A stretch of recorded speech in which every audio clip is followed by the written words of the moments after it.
All right, people, welcome back. I'm Dave. This is Save America Vote Tulsi Gabbard, and the channel continues to grow. And good news that YouTube has decided to give me the green light. Yesterday on my phone app, I went and scrolled to see viewership, and lo and behold, I saw little green icons. I saw a bunch of yellow icons as well, which I expected. So you can appeal those videos and ask for them to review them manually, which means they have to watch them. So yours truly, of course, can't use trigger words to trigger the algorithm. And I'm not sure all of those words, but I know most of them have to do with things that are progressive, politically speaking. Just like conservatives can't do things that are too conservative, progressives can't do things that are too progressive. So I don't know where I am on the spectrum, and I'm hoping they realize that and understand that my support for Tulsi Gabbard comes from my desire to see us end the endless wars. Number one, end the endless wars. And hopefully the folks over at YouTube will understand that constant wars aren't good for anybody. Although we all know how these corporations are all kind of tied together, and you know, I'm hoping that free speech can survive. I really am, and whether you're on the left or the right, I want everybody to have the freedom of speech. That is the First Amendment, and it's the First Amendment for a good reason.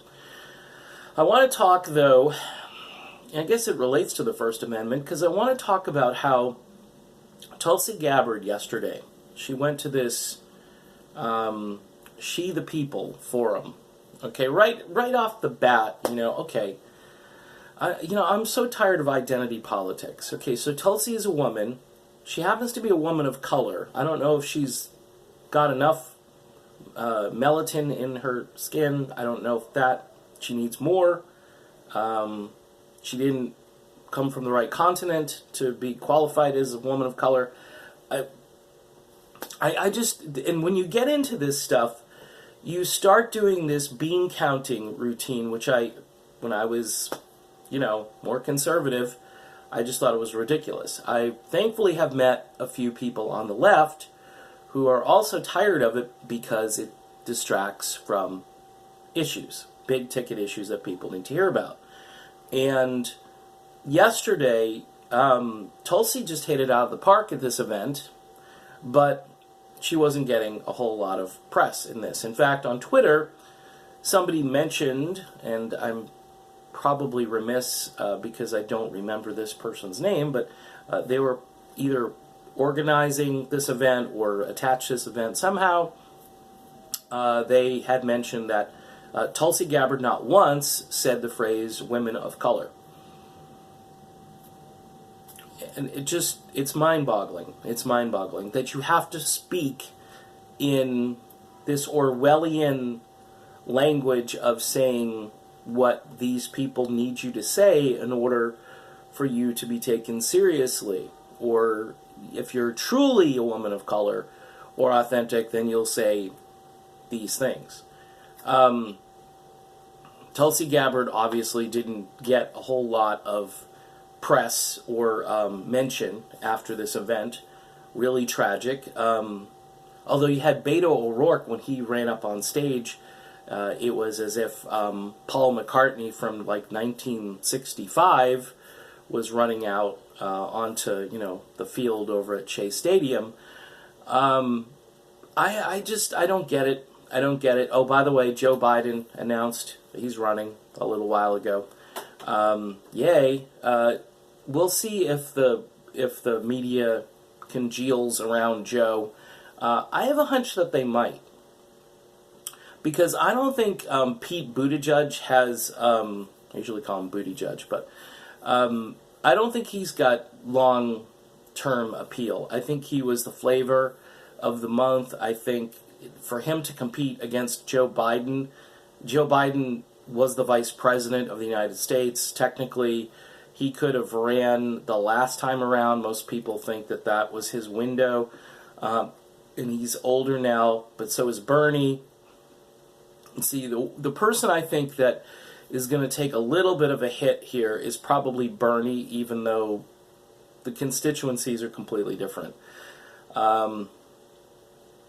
Because I think without Biden in the race, people take a bigger look at Bernie. Okay, Buttigieg is like some media-generated phenom. Jimmy Dore absolutely dismantled him yesterday or the day before on his show.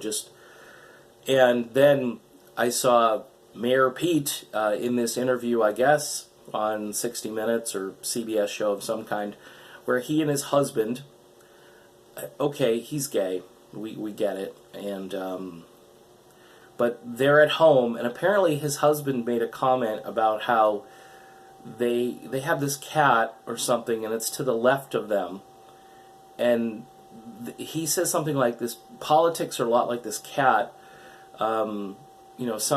Something from the left comes and interrupts what you're doing. And it was like, whoa, I mean, this is a Democratic primary, and these guys are showing that they're these aloof, erudite, the banking types, I don't even know how to describe it. I mean, if I sat down with them, I wouldn't have anything in common. These aren't guys that go to sporting events or dig ditches in the backyard, or and this is the big problem. When you read Thomas Frank's book, Listen Liberal, you understand that everybody across the political spectrum has abandoned the middle class. They've just said, goodbye, we don't need you anymore. We got these wired workers, we got these people from the universities, and that's why we need to keep sending people to universities, because those are the constituents we want. We don't want, the Maytag repairman. We don't want him. And it's just sad. It's really sad, because people who literally make the country work are the working class. That's why Bernie did this ad where he talked about, I don't know, this place, I think it was in Pennsylvania, and he just nailed it. He absolutely nailed it in this ad. There was a person who probably wanted to support Trump and so forth, and they showed the footage of Trump saying that, hey, don't sell your houses, because I'm going to bring jobs back. Imagine telling people not to sell their houses and then not bring the jobs back. It's the forgotten man. I mean, Trump used that. I mean, these are the forgotten men. He just latched onto this stuff. And every so often America first. By the way, I got beat up pretty bad for saying America first on Twitter, because progressives aren't supposed to be, because that ties to nationalism, because I said America first. Again, this goes back to the the people thing, where you can't, your language, you have to stay in the lane, or you're accused of all this stuff that you're not. Okay, so Belgium first? I mean, what are we supposed to be as a country? And it's not about nationalism. It's about just taking care of the people who live here. It's not like national power. You know who are the nationalists? The neocons and the neolibs, because they want to go around and basically go around the world and say America's exceptional and we're going to take you over and change your political structure and we're dynamic and you guys need us to come in and reshape. And that's what you're going to get. By the way, Joe Biden, so on board with that. So on board with that. Pete Buttigieg is just a younger, hipper, hey, I'm gay, I'm good looking. Yeah. I don't know if that's going to fly, by the way. I mean, and this isn't homophobic. I'm just saying demographically, we shall see how this plays all over the country. Okay, we'll just see how it plays. It's one thing to be tolerant and understanding and accepting, but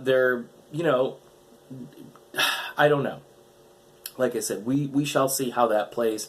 I don't think it's going to play for very long anyway, because I think Biden is going to suck a lot of that air out of the room for these other candidates, and we shall see what happens to people like Cory Booker and Kamala Harris.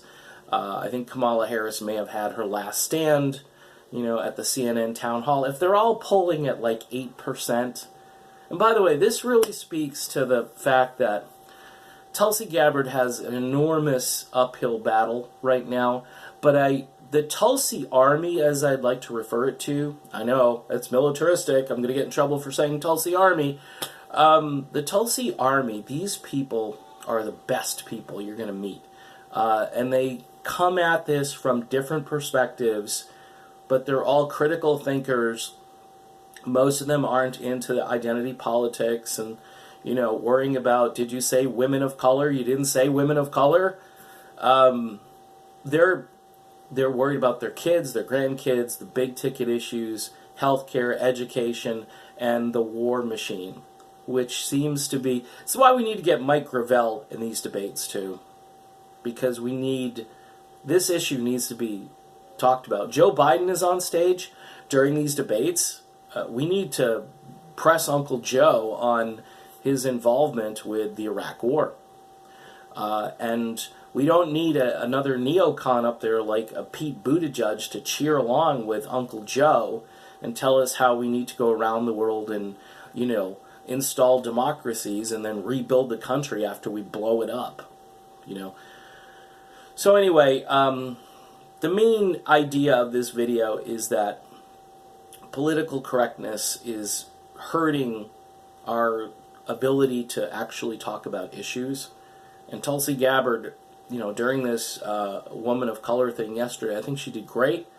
But again, she's not saying the words they want her to say, and she doesn't fit the mold. She's not just running as a neo-lib that is going to check all these boxes off to be as politically correct and as in tune with the proper language as you need to be in tune with. Tulsi is her own person. That's why she's getting support from independents and people from even straight-up conservatives who are just done. They're done. I was done. There are a lot of people that are done and understand that there are bigger fish to fry, and we better start cooking soon, or we're all going to get baked. You know, it's just not a good. It's not a good thing. It could be a reference to climate change there. So you never know what I'm going to say. Some of it doesn't make sense, and you have to forgive me for that. But I'm here, and thanks for your support. Please subscribe to the channel. We're monetized. You know, income eventually from that. It takes a little while for all that stuff to kick in, but I thank everybody for getting me to where I needed to get quickly, and we even have a few patrons going over to my Patreon page, which is linked up to my music channel, but it's still me. It's still Dave. So if you want to give $1 a month, that would be cool as well. All right, I'm done. I'll see you soon. We'll talk more. Have a good day.